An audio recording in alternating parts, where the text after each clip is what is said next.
बेवफा। अखिया में आंसू छोड़ गईलू हो बेवफा।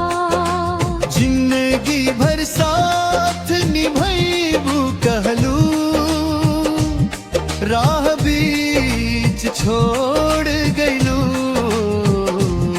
बेवफा। तोहरे खातिर दुनिया से लड़नी, अपने सपना सब कुछ छोड़नी।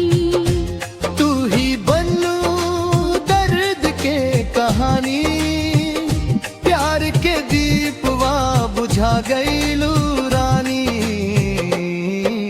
याद तो हर पल सतावे, नींदिया रात भर न आवे।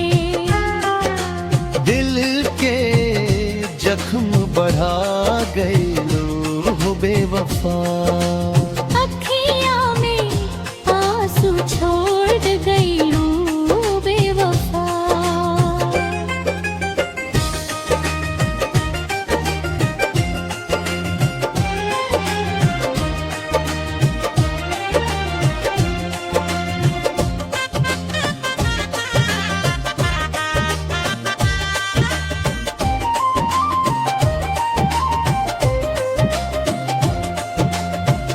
कसम खैले रह साथ निभैब, हर जन्म में हमके अपनैब।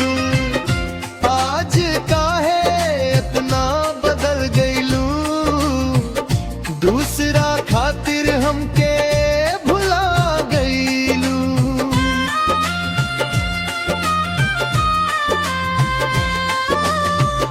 टूटल सपना के का बताई, रो रो के दिन रात बिताई। सांस चले मगर जान ले गईलू,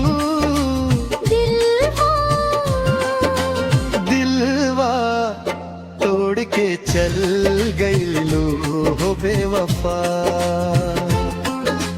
दिलवा तोड़ के चल गईलू हो बेवफा।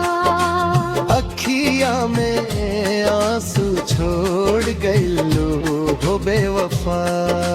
जिन